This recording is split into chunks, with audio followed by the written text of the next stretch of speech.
인간이 공허감을 느끼고 무의미한 증세에 시달리는 현상을 가리켜서 존재적 진공 상태라는 말을 사용하고 있습니다.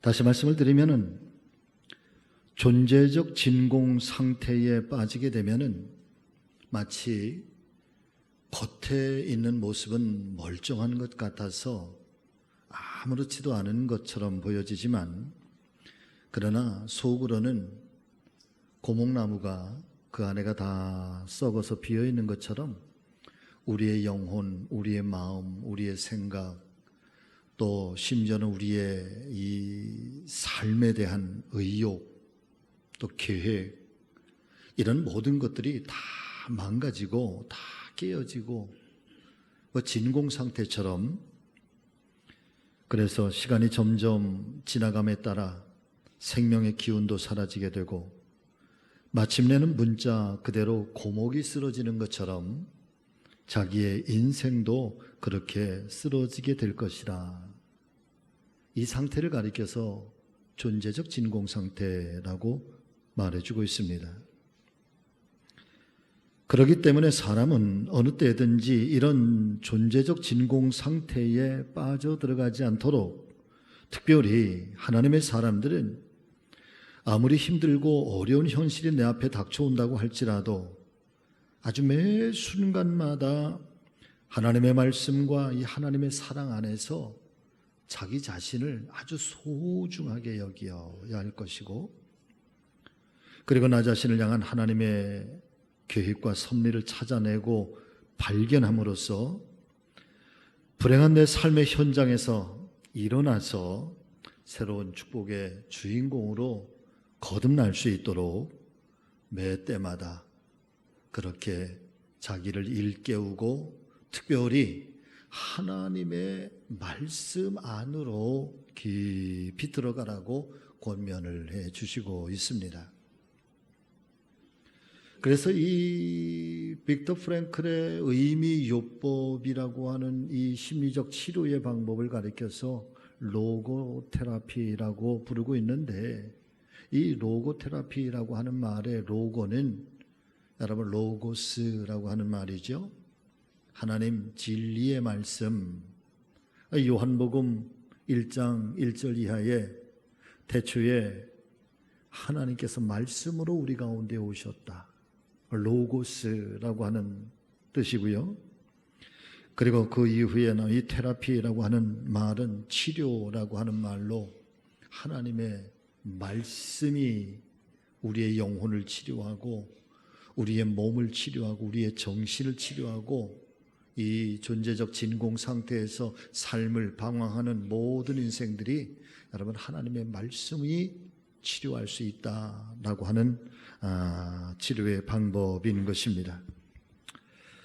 바꿔서 말씀을 드리면 이 로고테라피 요법은 살아계신 하나님의 말씀에는 사람을 살리는 생명의 능력이 있고 또 치료하는 능력이 있어서 사람들에게 끊임없이 희망과 소망을 품게 해주고 또 모든 절망과 좌절을 이겨내게 함으로써 어떤 역경도 또 어떤 절망도 또 어떤 질병도 극복하고 승리하게 하는 이 놀라운 힘과 능력이 있기 때문에 세상에서 어떤 치료의 방법보다도 가장 좋은 치료의 방법은 하나님의 말씀의 요법이라는 것입니다. 사랑하는 여러분, 이 바울은 하나님의 말씀과 예수 그리스도 안에서 살아가는 것이 얼마나 행복한 일인지 그는 이렇게 고백을 해주고 있습니다. 갈라디아서 2장 20절의 말씀입니다. 내가 그리스도와 함께 십자가에 못 박혔나니 그런즉 이제는 내가 산 것이 아니요 오직 내 안에 그리스도께서 사시는 것이라. 이제 내가 육체 가운데 사는 것은 나를 사랑하사 나를 위하여 자기 자신을 버리신 하나님의 아들을 믿는 믿음 안에서 사는 것이다.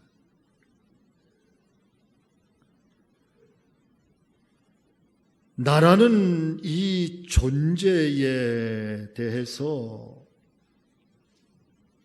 내가 나를 이끌어가고 내가 내 삶을 계획하고 내가 내 삶을 인도해가는 것이 행복한 것이 아니라 그분께서 내 안에 계셔서 그분께서 내 안에 임재하고 계셔서 그런 내 안에 있는 내 영혼이 그분을 믿고 그분을 의지하고 그분께 내 인생의 주권을 그분에게 내어드리고 그분께서 나를 다스리고 그분께서 나를 인도하시고 그분께서 나를 주장하시는, 그래서 나는 그 믿음 안에서 오늘도 산다.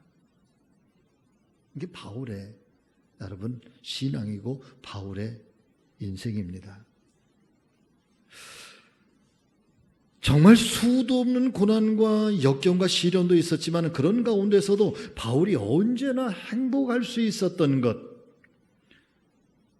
아주 철저하게 외로울 수도 있고 심지어는 아주 깊은 감옥에서 그 노년의 삶을 살면서도 바울이 수없이 많은 그리스도인들을 향해서 기뻐하십시오, 항상 기뻐하십시오, 범사에 감사하십시오, 때때로는 육체의 많은 가시와 많은 질병 때문에 그런 고생도 많이 하지만 그럼에도 바울을 행복하게 만들고 바울을 이 웃음 짓게 만들 수 있었던 것, 여러분, 그것은 그분 안에 계신 그리스도께서 당신의 삶을 다스리고 있었기 때문이라고 그는 그렇게 우리에게 증거를 해주고 있는 것입니다. 사랑하는 우리 교회 믿음의 가족 여러분, 오늘 아침 이 종이 간절히 여러분들을 축복하는 것은 저와 여러분들도 우리 하나님의 은혜와 사랑 안에서 또 하나님의 말씀이 우리 안에 우리를 다스리고 있기 때문에 어떤 상황 속에서도 행복하시기를 바라고, 또 행복해지시는 저와 여러분들의 가정, 또 저와 여러분들의 심령이 되시기를 예수님의 이름으로 축원을 드립니다. 자, 오늘 본문의 말씀은 성경 속의 보물이라고 일컬어지는 산상수훈의 말씀과 맥락을 같이 하고 있는 누가복음의 또 다른 산상수훈의 말씀입니다. 이 6장 20절에서 26절까지는 하나님과의 관계를 말씀해 주시고 있고, 그리고 이어서 38절까지는 사람과 사람 사이의 관계에 대하여 말씀해 주시고 있는데, 결론부터 말씀을 드린다고 한다면, 사람 믿음의 가족 여러분, 내가 행복해지기를 원하면 첫째는 하나님과의 관계를 먼저 바르게 하라. 하나님과의 관계. 그리고 두 번째로 성경이 오늘 예수님의 이 산상수훈의 말씀을 성경을 통해서 우리에게 들려주시고 있는 이 두 번째 말씀이 참 신비로운 말씀인데, 우리가 행복해지기를 원하느냐, 내가 행복해지기를 원하느냐, 그러면 다른 사람을 행복하게 하라는 거예요. 여러분 같이 하십니다. 내가 행복해지기를 원하면 먼저 다른 사람을 행복하게 하시라. 아멘. 자, 오늘 31절, 32절 말씀 여러분이 한번 좀 같이 읽어보실까요? 시작. 남에게 대접을 받고자 하는 대로 너희도 남을 대접하라. 너희가 만일 너희를 사랑하는 자만을 사랑하면 칭찬받을 것이 무엇이냐? 죄인들도 사랑하는 자는 사랑하느니라. 자, 이 말씀을 가만히 묵상해 보면은 사랑하는 여러분, 행복이라고 하는 것은 어떤 물질보다 마음을 나누는 일이고, 눈높이를 함께 맞추는 일이고, 그리고 그 사람을 진정한 사랑으로서의 관계를 맺어갈 때 비로소 모두가 행복해질 수 있는데, 그 사랑의 처음 시작을 내가 먼저 그 누군가, 이 사람을 내가 먼저 행복하게 해주라는 거야.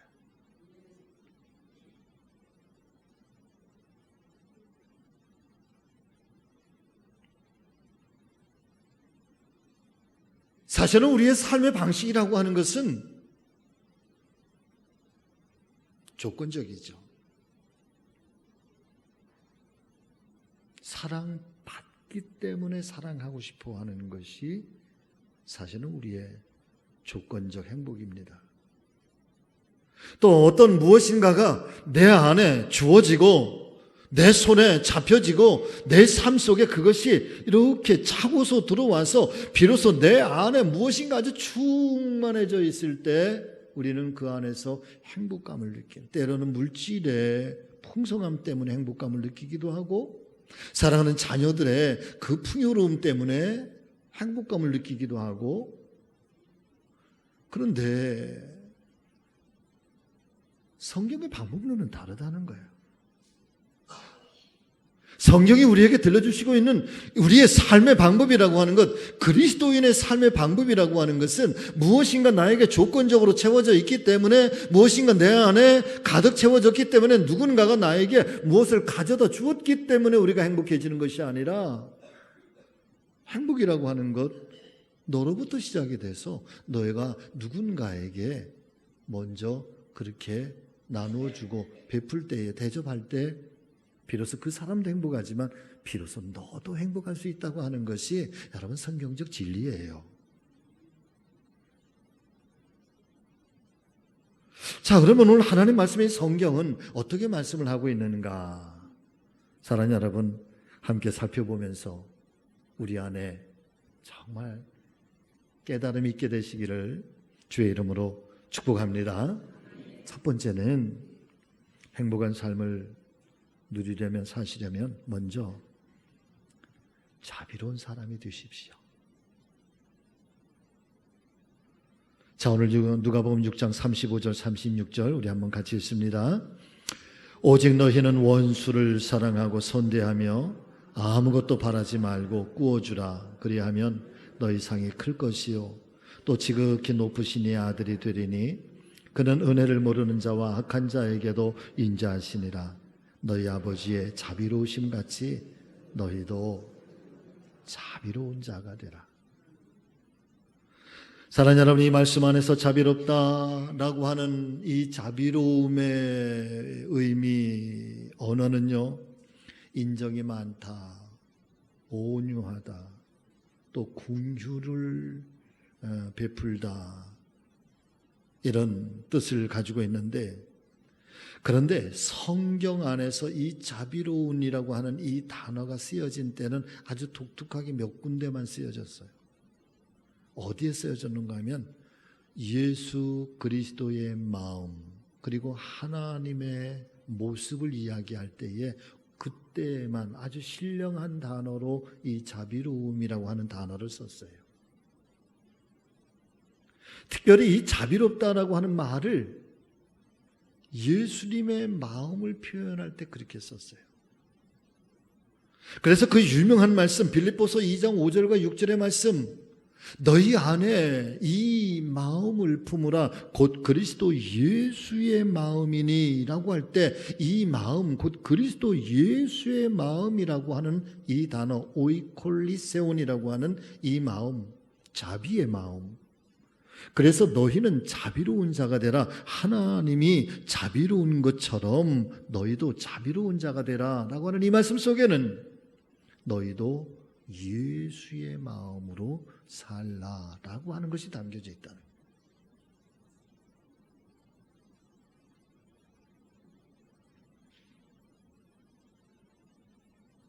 사랑하는 여러분, 저는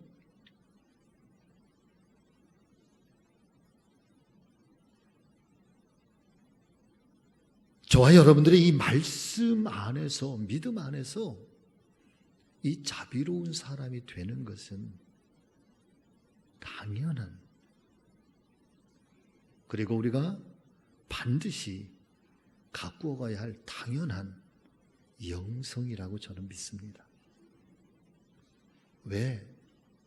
그리스도인이니까. 왜? 당신은 크리스찬이니까. 당신은 그리스도인이니까. 당신은 하나님의 사람이니까. 당신 안에는 예수님이 계시니까. 그러니까 마땅하게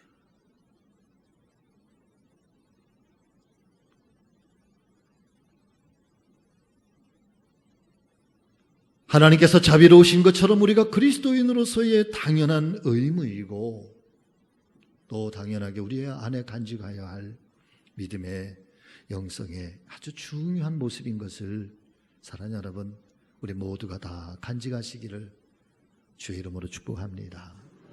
빌립보서 4장 4절 이하 7절에 아주 유명한 말씀이시죠. 주 안에서 항상 기뻐하십시오. 내가 여러분들에게 다시 말씀을 드립니다. 여러분 기뻐하십시오. 그리고 여러분들의 관용을 모든 사람에게 알게 하십시오. 왜냐하면 주님께서 가까우시기 때문입니다. 아무것도 염려하지 마세요. 다만 모든 일에 기도하고 간구함으로 여러분들의 구할 것을 꼭 감사하면서 하나님께 아뢰십시오. 그리하면 모든 지각에 뛰어나신 이 하나님의 평강, 그리스도 예수 안에서 여러분들의 마음, 여러분들의 생각을 그 하나님께서 지켜주실 것입니다.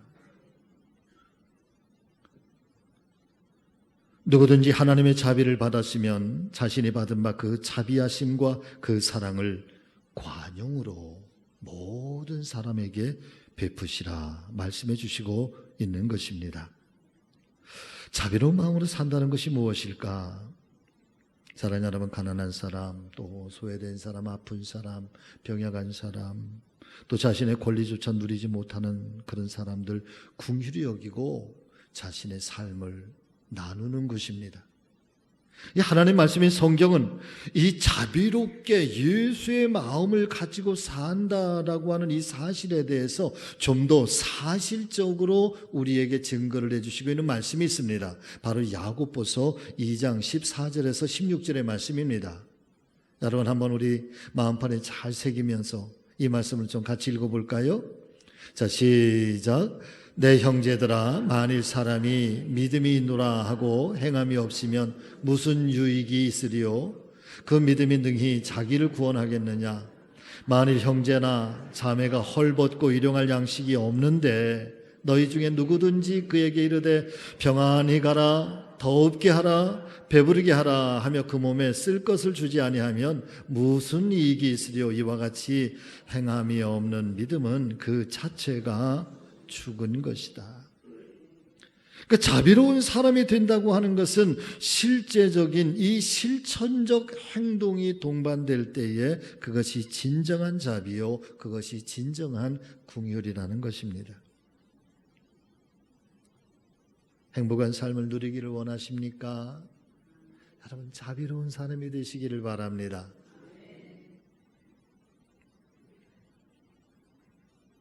자, 두 번째는 행복한 삶을 누리려면 넓은 마음을 가지시기를 기도합니다. 자, 27절부터 31절 말씀 또 한번 잘 새기면서 읽어볼까요? 자, 시작.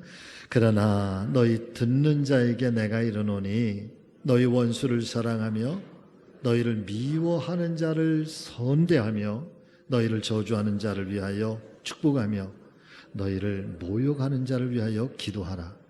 너희의 이 뺨을 치는 자에게 저 뺨도 돌려대며 내 겉옷을 빼앗는 자에게 속옷도 거절하지 말라.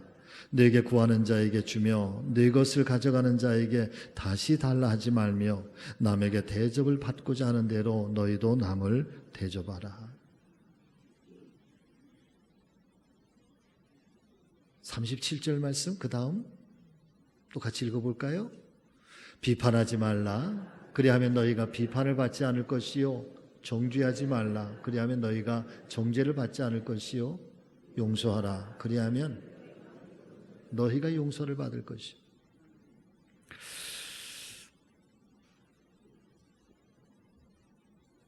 참 힘들고 어려운 말씀인 것 같습니다.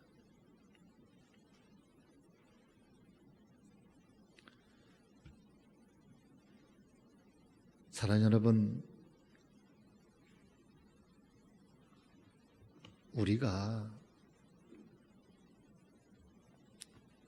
내가 이 하나님의 말씀에 나를 던져서 사는 게 옳을까요?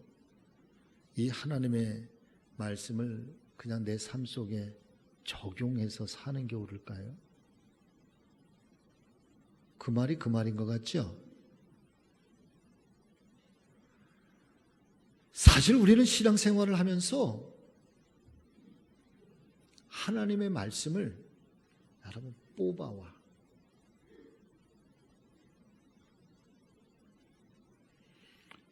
내 삶 속에 적용하기 좋은 말씀만 뽑아와.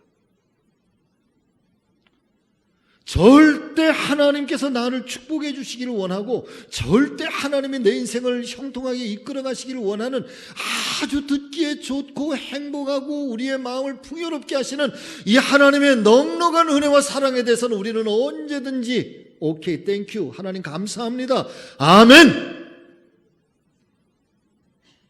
그런데 조금이라도 하나님이 우리에게 말씀하시는 것 중에 우리의 삶을 불편하게 만들고 내 삶을 불편하게 만드는 것에 대해서는 안 듣고 싶어요. 그래서 하나님의 말씀을 뽑아서 내 삶 속에 적용하고 싶어요. 그런데요, 사랑하는 여러분, 하나님 말씀은 그런다고 해서 하나님의 말씀의 권위가 떨어지고 하나님의 말씀이 흐트러지는 것이 아니에요.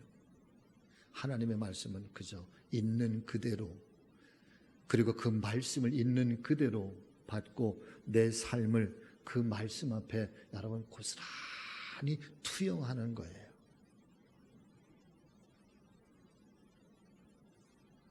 사실 오늘 이 말씀, 예수님 이 산상수훈의 말씀, 어떻게 원수를 사랑합니까? 어떻게 나를 미워하고 나에게 적대적인 감정을 가지고 그렇게 다가오는 그를 위해서 어떻게 그를 선대하며 그를 위해서 축복하고 그를 위해서 중보하고 그를 위해서 기도해주고, 이 뺨을 세게 때리는데 어떻게 이 뺨을 내주고, 겉옷을 달라고 하는데 어떻게 속옷을 내주고, 오리를 다 가자는데 어떻게 심리를, 싫은 사람도 어떻게 그렇게 갈 수가 있습니까?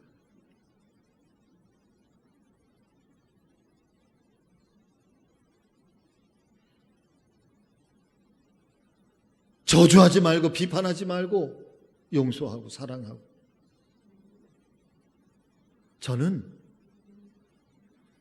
저도 예수님 50년 45년 가까이 예수님을 믿고 하나님 말씀을 붙들고 살지만,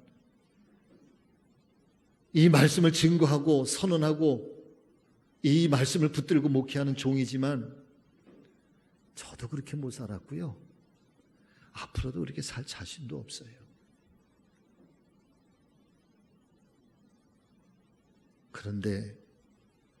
그런데 사랑하는 여러분, 이것이 성경의 말씀이고 성경을 통해 우리에게 말씀하시는 하나님의 음성입니다.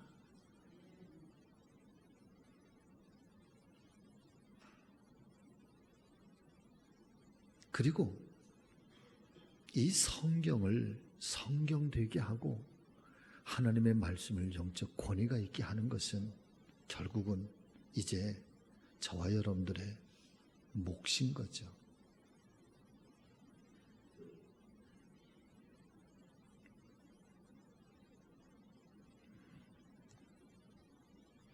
바울은 그래서 날마다 자기는 미쳤대요. 나는 예수님께 미쳤어요. 나는 날마다 죽어요. 예수님 때문에.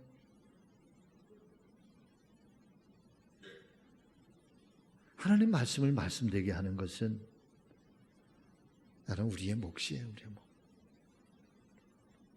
고린도후서 6장 12절 13절 통해서 바울은 우리에게 이렇게 말씀해 주시고 있습니다. 너희가 우리 안에서 좁아진 것이 아니라 오직 너희 심정에서 좁아진 것이니라. 내가 자녀에게 말하는 것처럼 너에게 말하노니 보답하는 것으로 얘들아 너희도 좀 마음을 넓혀라. 그래요. 고린도 교회 성도들에게 하는 얘기예요. 여러분 같이 해보실까요? 얘들아 나 제발 너희도 마음을 좀 넓혀라. 이런 이야기예요. 이런 얘기예요. 바울이 인사해 보실래요? 옆에 사람 손좀 꼭 붙잡고 아니면 툭 치고 아이고 마음 좀 넓히고 살아요.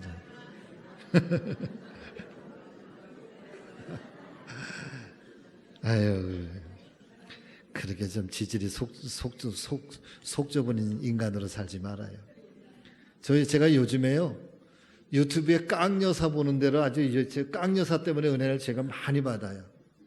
그 깡여사가 잘 쓰는 말이 있어. 인간아 그래 인간아 그래 인간아 인간아.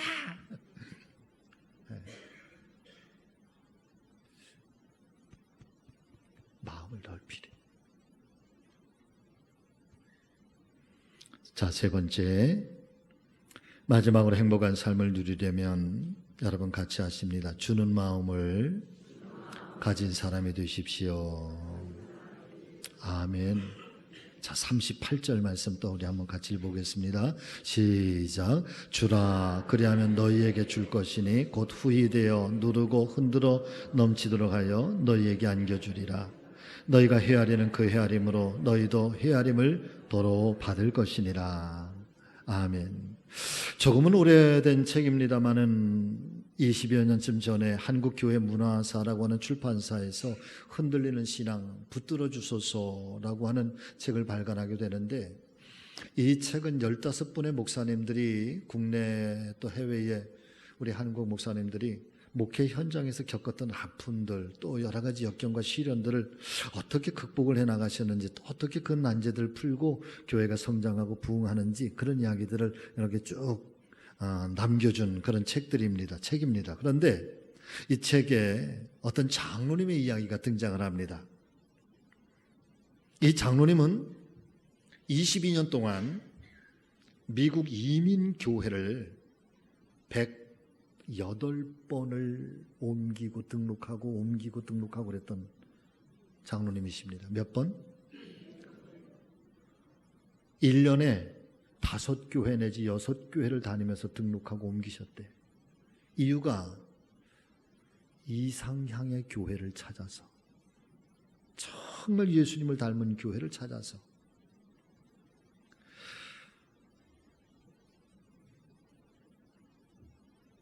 이 교회가 이상적인 교회인가?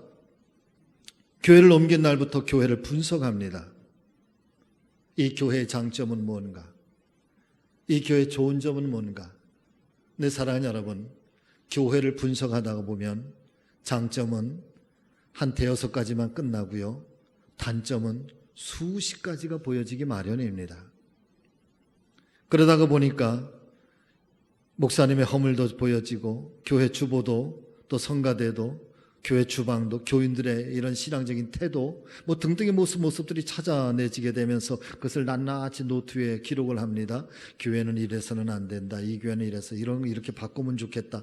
그래서 아주 노트에 두꺼운 노트가 한 권에 빽빽하게 만들어질 정도로 22년 동안 108교회를 다니면서 여러분 이상향의 교회를 찾았고 이상향의 교회를 그렇게 세우고 싶어 했습니다. 그런데 사랑하는 여러분, 과연 이 장로님께서는 이상향의 교회를 찾으셨고 만나셨을까요? 못 찾으셨어요. 결국은 연세가 드셔서 세상을 떠나 하나님께로 돌아가시게 됐는데, 그런데요 108교회에 적을 두었지만 어떤 교회에서도 이 장로님의 장례식을 치루어지는 교회가 없었다는 거예요.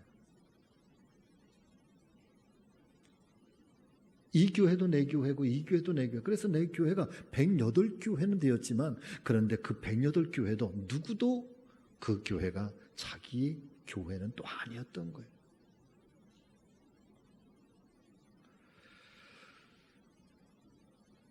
이 장로님의 신앙생활이 결코 행복한 신앙생활은 아니었을 것 같습니다. 사랑하는 여러분, 이 행복한 신앙생활은 외부로부터 존재하는 것이 아니라 내부로부터 존재하는 것입니다. 왜 이상향의 교회가 있는 걸까 없는 걸까? 왜 이 장로님은 그 이상향의 교회를 왜 찾지 못한 것일까? 여러분, 교회의 양면성 때문에 그렇습니다. 교회는 이 땅 위에 이 세상에 존재하고 있는 최고로 아름다운 장소, 영적 공동체가 여러분 교회입니다. 왜냐하면 하나님의 영상을 닮았고 예수님의 마음을 함께 추구하고 하나님 생명의 말씀을 따라서 세상 속에서 하나님의 사람들, 예수님의 사람들, 예수님을 향한 그 믿음을 가지고 사는 사람들이 함께 모여있기 때문에 이 땅에 존재하는 천국 에덴 동산과 같은 곳이 여러분 교회일 것입니다. 그러나 또 다른 교회의 양면성, 또 다른 교회의 이면성에는 여러분 교회는 세상에서 가장 부끄러움을 고백하는 죄인들이 모여있는 곳입니다. 세상에서 가장 아파하는 사람들이 모여서 신음하는 것이 바로 또한 교회입니다. 세상에서 삶의 많은 좌절과 많은 눈물을 겪으면서 희망을 잃어버렸던 사람들, 삶의 용기를 잃어버렸던 사람들이 그렇게 찾아와서 다시 한번 일어서려고 몸부림을 치는 것이 여러분 바로 교회입니다. 그렇기 때문에 한면의 교회는 아주 천국과 같은 교회의 모습을 가지고 있지만 또 다른 한면의 교회의 모습은 어둡기도 하고 아프기도 하고 슬픔도 있고 눈물도 있는 것이 바로 교회의 양면성입니다. 그래서 교회의 이 상향을 볼 때 사랑하는 여러분, 어떤 교회의 모습을 보느냐에 따라서, 내가 그 교회의 어떤 모습을 보느냐에 따라서 내 신앙의 태도도 달라지는 것이고 내 삶의 모습도 달라지는 것이고 그 교회를 향한 내 마음도 여러분 달라지게 되는 것입니다.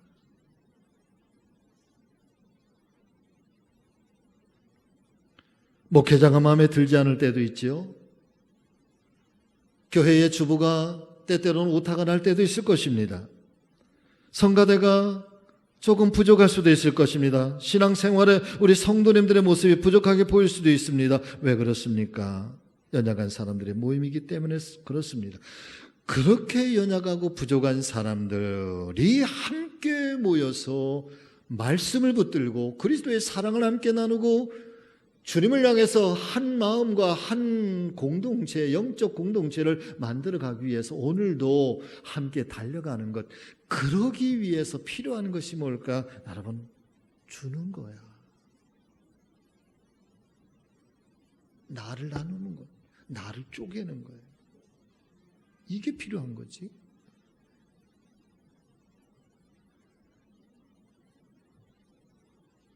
그러면서 행복해지기 시작한다는 거예요.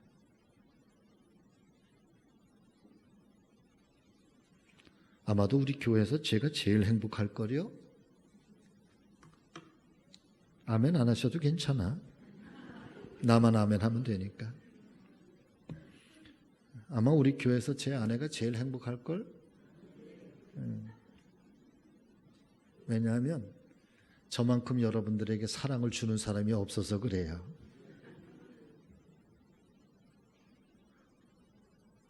이건 아멘을 좀 하면 좋겠네.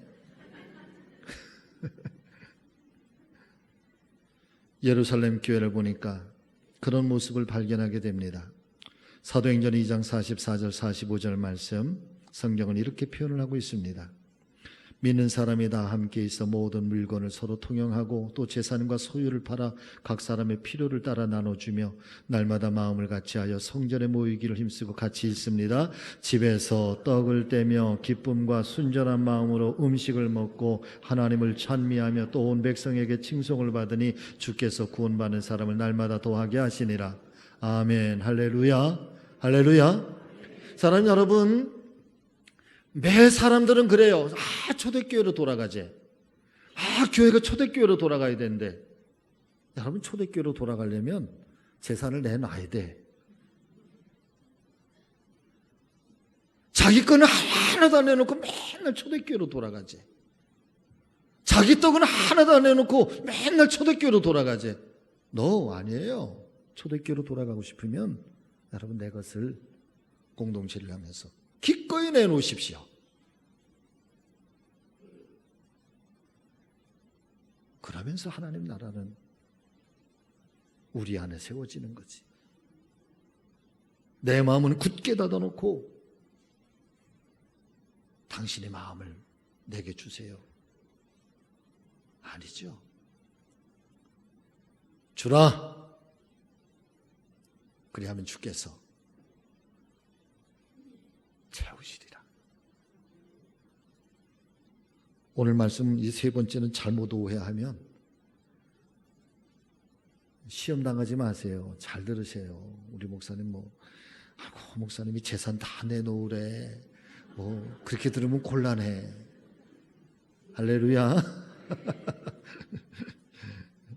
사랑하는 여러분, 같이 하십니다. 신앙의 힘은 함께하는 데서 역사가 일어납니다. 아멘. 자, 옆에 분 손 꼭 잡으세요.